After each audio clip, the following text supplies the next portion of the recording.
We are running against a president who is a pathological liar, a fraud, a racist, a sexist, a xenophobe. We need leadership that brings us together, not divides us up. President Trump declared a national emergency in order to spend billions of taxpayer dollars on his border wall obsession. I didn't need to do this, but I'd rather do it much faster. And I don't have to do it for the election. I've already done a lot of wall. President Trump got it right when he said he didn't have to do this. Also coming up tonight, the high collars and high life of German fashion designer Karl Lagerfeld. The world's most recognizable catwalk dandy has died. You know, fashion is not needed. There may oral problems in the world who may be more important, so that is not the problem. But it's an industry, and you know, fashion has to go with time. If fashion doesn't go with time, fashion would be lost. And to our viewers on PBS in the United States and all around the world, welcome. We begin the day taking the president to court. On Monday, a coalition of 16 U.S. states, led by California and New York, filed a lawsuit over President Trump's use of emergency powers. Trump declared on Friday a national emergency in an attempt to free up billions of dollars to construct a wall along the border with Mexico. By declaring an emergency, Trump set in motion a constitutional confrontation. The attorneys general of those 16 states say that the president has abused his power, arguing Congress, not the president, has the authority to decide where and how money is spent. If the courts side with the states, legal scholars say the argument to impeach the president will be as strong and as clear as ever. They were doing it in full view of the White House. In New Jersey. In Texas. In South Carolina. And in Colorado too. A grassroots show of force in opposition to the US president. In Colorado, we will be on the side of the rule of law. And because Colorado would be hurt by this illegal action, having funds that are dedicated to be spent here moved elsewhere, we will be joining an action to challenge this. They're among 16 states to challenge what they say is a cash grab, taking disaster relief money to pay for a more than 2,000-kilometre-long vanity project on the Mexico border. The wall standoff came to a head on Friday when President Trump said he would invoke a rarely used power, bypassing Congress to fund his campaign promise. I could do the wall over a longer period of time. I didn't need to do this, but I'd rather do it much faster. For his opponents, that statement appeared to undermine his case there's a crisis. President Trump got it right when he said he didn't have to do this. Now, pressure is mounting from within his Republican Party, with senators objecting. I think it's a bad idea, whether the law is currently written permits it or not. If it does, then I think it's a moment to sort of study whether Congress has delegated too much power to the executive. But I just think it's a bad idea. As he arrived back at the White House, Donald Trump may have missed the protests, but the brewing political row will be harder to escape.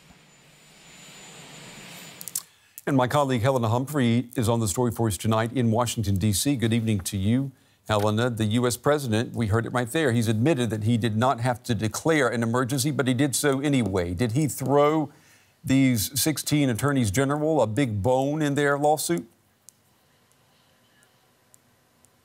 Good evening to you, Brent. Well, you know, as you mentioned there, it was one of those freewheeling Trumpian speeches in which he said that he didn't have to declare a state of emergency. He did it in order to build the wall faster, and therein lies the crux of the problem, essentially. Certainly, the illegal immigration numbers do not stand up to support declaring a state of emergency. We're currently seeing them at some of the lowest levels in 45 years. And, you know, the California Attorney General himself, Javier Becerra, said that this move and his complaint could, you know, violate the Constitution. In terms of A, bypassing Congress and their control over the federal purse strings, not to mention the balance of powers, the tenet of the American Constitution in the separation of powers between Congress, the president and the courts. But whilst President Trump was out there making that speech, he also said that he anticipates this to go through the legal system all the way up to the Supreme Court. And previously, the Supreme Court sided with President Trump, for example, when it comes to the travel ban. Also, consider the constellation of the Supreme Court. Brett Kavanaugh had previously said, the justice there, that he's in favour of expansion of presidential powers. So the outcome is not clear-cut in this. Yeah, that's a very good point to make. If, though, the courts do decide to block funding for the wall and they rule against the emergency declaration, could the scene be set for Democrats in Congress to begin impeachment proceedings against President Trump? Well, if the Supreme Court would block the wall, and that came before the presidential elections, Trump might not even secure a second term, because that is one of the key campaign issues for him. But certainly this is something that the Democrats have already opened an investigation into. And bear in mind, they have many other investigations going on since they took control of the House following the midterm elections. They're looking into, for example, his ties with Russia, his taxes, a whole host of issues, not to mention the Mueller investigation, which is set to drop as well. All of these could be impeachable issues. But of course, for impeachment to follow through, you need a 2/3 majority in the Senate. And not to mention the question, Brent, that you and I have discussed in the past, have political norms changed beyond all recognition that would actually allow for an impeachment? Yep, that's also a very good point. And when we talk about this border wall controversy, we're talking about an issue that will be part of the 2020 election. Today, Bernie Sanders, we all remember him, the Vermont senator who challenged Hillary Clinton for the 2016 Democratic bid. Well, he announced that he's running again. Have a listen.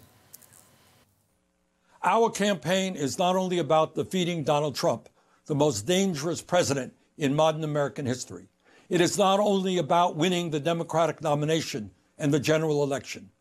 Our campaign is about transforming our country and creating a government based on the principles of economic, social, racial, and environmental justice. So, Helena, what's the reaction been in the United States to Sanders' announcement? Vanity Fair says that there are already a lot of left-leaning mini-me's, meaning copies of Sanders, running for the office. Right, it's certainly fair to say that it's already a crowded Democratic playing field out there. And previously in 2016, I mean, Sanders was the alternative to Hillary Clinton. Now many more candidates out there. I mean, perhaps he's a victim of his own progressive success to a certain extent, in that many people are out there campaigning on his core values. That said, he's no longer the underdog. He knows that previously he took 19 states in the primaries in 2016. So he has that political capital under his belt going forward. And, well, compared to last time, Trump was still an untried and tested opponent. Now he's got something firm to go up against. In his campaign video, he said that this man is a pathological liar, a racist, a xenophobe, sexist as well. But at the end of the day, this is still the Bernie Sanders that some people love or hate. I mean, he made that announcement on public radio to Vermont first, and some people say, you know, that is just peak Bernie. Yeah, that is peak Bernie. That's a very good point. After the losses in 2016, he said that the Democratic Party had failed and needed to be rectified. Is he satisfied then with what we saw with the midterm elections and the results from that? I mean, does he think that the party has changed? Well, the midterms were enough to take back Congress, to take back the House, I should say, but not the whole of Congress. I mean, I think it's interesting to see that we have seen a shift in the left of the party. Bernie Sanders was considered radical. Now many other candidates are campaigning, for example, on Medicare, reducing tuition fees, a living wage, action on climate change, all of these things that were very much put forward by Bernie Sanders. And it's now he is saying that, you know, if you're going to all campaign on these issues, it should be not my name on the ticket. essentially. I mean, he's putting it in far more diplomatic language than that. What we might start to be seeing now in the Democratic Party is a fission emerging. We saw Senator Kamala Harris out campaigning at a rally in New Hampshire, and she said, make no mistake, I am not a socialist. And Bernie Sanders describes himself as this democratic socialist. And so she may then appeal to more moderate Democrats, more centrists, and perhaps people who are undecided whether they would give Trump a vote for a second term come 2020. So he certainly needs to make some inroads there. Yeah, it's all about the S word, it seems.